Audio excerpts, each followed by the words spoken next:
నమస్తే ఫ్రెండ్స్. 1952లో జరిగిన సాధారణ ఎన్నికల్లో రావి నారాయణ రెడ్డి నల్గొండ నియోజకవర్గం నుండి ఏ పార్టీ తరపున పోటీ చేసి గెలిచారు? Answer: people democratic front.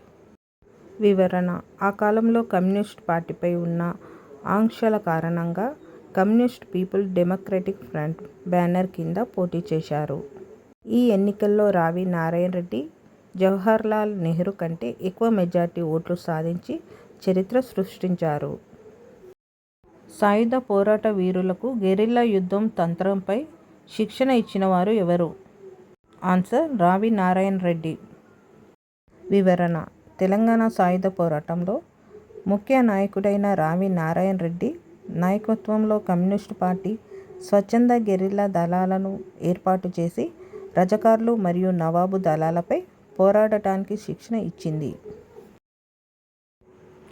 Nizam రాజ్య ప్రజల బందీఖానా అని వ్యాఖ్యానించిన వ్యక్తి ఎవరు? ఆన్సర్: దాశరథి కృష్ణమాచార్యులు. వివరణ: నిజాం నిరంకుశ పాలన వ్యతిరేకంగా పోరాడి జైలు పాలై ప్రముఖ కవి దాశరథి కృష్ణమాచార్యులు నిజాం జైలు గోడపై బొగ్గుతో ఈ ప్రసిద్ధ వాక్యాన్ని మరియు ఓ నిజామో పిశాచమా అనే పద్యాన్ని రాశారు. తెలంగాణ సాయుధ పోరాట ప్రారంభం అవ్వడానికి తక్షణ కారణంగా ఈ కింది వాటిలో దేనిని చెప్పవచ్చు? ఆన్సర్: విష్ణుర్ దేశ్ముఖ్ దౌర్జన్యం. వివరణ: వీరనారి చాకలి ఐలమ్మ పంట భూమిని విష్ణుర్ దేశ్ముఖ్ రామచంద్రారెడ్డి గుండాలు దౌర్జన్యాలుగా లాక్కోవడానికి ప్రయత్నించినప్పుడు జరిగిన ఘర్షణ మరియు కండవెండి గ్రామంలో దొడ్డి కొమరయ్య అమరత్వమే ఈ సాయుధ పోరాటానికి తక్షణ కారణంగా నిలిచింది. తెలంగాణ జలియన్వాలా బాగ్ సంఘటన ఈ క్రింది వాటిలో దేనిని పేర్కొంటారు? ఆన్సర్: పరకాల హత్యాకాండ. 1947 సెప్టెంబర్ 2న వరంగల్ జిల్లాలో పరికాలలో భారతీయ జాతీయ జెండాను ఎగురవేయడానికి సమాయత్తమైన స్వతంత్ర సమరయోధుల నిజాం రజాకార్లు మరియు పోలీసులు విచక్షణ రహితంగా కాల్పులు జరిపారు. ఈ దారుణ నరమేధంలో పలువురు ప్రాణాలు కోల్పోవడంతో దీనిని తెలంగాణ జలియన్వాలా బాగ్గా పిలుస్తారు. ఈ క్రింది వాటిలో సుంకర సత్యనారాయణ, వాసిరెడ్డి భాస్కర్రావులు రాసిన ఏ నాటకం తెలంగాణ ప్రజలు దీనస్థితిని తెలియజేస్తుంది? ఆన్సర్: మా భూమి. వివరణ: తెలంగాణ రైతాంగ సాయుధ పోరాటం కాలంలో ప్రజలను అమితంగా చైతన్యపరిచి నాటకం మా భూమి నిజాం మరియు జమీందారుల అరాచకాలను ఎండగడుతూ ప్రదర్శించిన ఈ నాటకం నాటికి సామాజిక ఆర్థిక దీనస్థితిని కళ్ళకు కట్టింది. నిజాం కాలంలో దొరల తగాదాలను పరిష్కరించి ప్రజల నుండి వసూలు చేసే డబ్బును ఏమంటారు?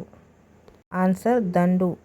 వివరణ: నిజాం పాలనలో గ్రామీణ ప్రాంతంలోని భూస్వాములు లేదా దొరలు ప్రజల మధ్య వచ్చే చిన్నపాటి గొడవలను, భార్యాభర్తల పంచాయతీలను తమ గడిలోనే పరిష్కరించేవారు.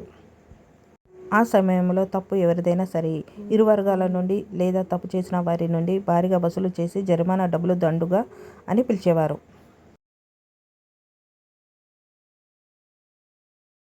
కింది వాటిలో వట్టికోట కల్వరుస్వామి రచన కానిది? Answer: mother. వట్టికోట కల్వరుస్వామి తెలంగాణ తొలి నవలాకారుడిగా ప్రసిద్ధి చెందారు. ఆయన రాసిన ప్రముఖ నవలలు ప్రజల మనిషి, గంగు మరియు కథల సంపుటి, జైలు లోపల. కానీ మదర్ అమ్మ అనేది రష్యన్ రచయిత మాక్సిమ్ గోర్కీ రాసిన ప్రపంచ ప్రసిద్ధ నవల. పల్లెటూరి పిల్లగాడ పశువులు కాసే మొనగాడే అనే పాట రచయిత ఎవరు? ఆన్సర్: సుద్దాల హనుమంతు. వివరణ: ప్రసిద్ధ ప్రజాకవి సుద్దాల హనుమంతు రాసిన అత్యంత ప్రజాదరణ పొందిన చైతన్య గీతం ఇది. నాటి కాలంలో వెట్టి చాకిరీ, బాలి కార్మికుల వ్యవస్థ, నలిగిపోయిన జీతగాళ్లు, పిల్లల దయనీయ స్థితి ఈ పాట కళ్ళకు కడుతుంది. కమ్యూనిస్టులు చేసిన తెలంగాణ సాయుధ పోరాటానికి మిజన్ తెలుగు పత్రిక పూర్తి మద్దతు పలికింది. దీని సంపాదకులు ఎవరు? ఆన్సర్: అడవి బాపిరాజు. వివరణ: కలకత్తా వాళ్ళ యాజమాన్యంలో నడిచిన మిజన్ పత్రిక 3 భాషల్లో ఉర్దూ, ఇంగ్లీష్, తెలుగు వచ్చేది. ఇందులో మిజన్ తెలుగు సంచికకు ప్రముఖ సాహితీవేత్త, నవలాకారుడు అడవి బాపిరాజు సంపాదకుడిగా వ్యవహరించారు. ఈ పత్రిక ద్వారా తెలంగాణ సాయుధ పోరాటం వార్తలకు ప్రాధాన్యత దక్కింది. తెలంగాణ సాయుధ పోరాటంలో తొలి అమరుడిగా ఈ క్రింది వారిలో ఎవరిని పేర్కొనవచ్చు? ఆన్సర్ దొడ్డి కొమరయ్య. వివరణ: 1946 జూలై 4న జనగామ తాలూకు కండవెండి గ్రామంలో విష్ణూరు రామచంద్రారెడ్డి దేశ్ముఖ్ రౌడీలు జరిపిన కాల్పులో దొడ్డి కొమరయ్య మరణించారు. ఈయన వీరమరణంతోనే తెలంగాణ రైతాంగ సాయుధ పోరాటం తీవ్ర రూపం దాల్చింది. తెలంగాణలో కమ్యూనిస్టులను అణచివేయడానికి భారత ప్రభుత్వం ఈ క్రింది వారిలో ఎవరి నాయకత్వంలో ప్రణాళిక సిద్ధం చేసింది? ఆన్సర్ నంజప్ప. వివరణ: Hyderabad state police action operation follow తర్వాత తెలంగాణ గ్రామీణ ప్రాంతాల్లో ఉన్న కమ్యూనిస్ట్ గెరిల్లా దళాలను అణచివేయడానికి భారత ప్రభుత్వం నంజప్పను ప్రత్యేక అధికారిగా నియమించింది. హైదరాబాద్ ట్రేడ్ యూనియన్ కాంగ్రెస్ స్థాపనలో కీలకంగా ఉన్న వ్యక్తి ఎవరు? ఆన్సర్ మక్కుం మొహియుద్దీన్.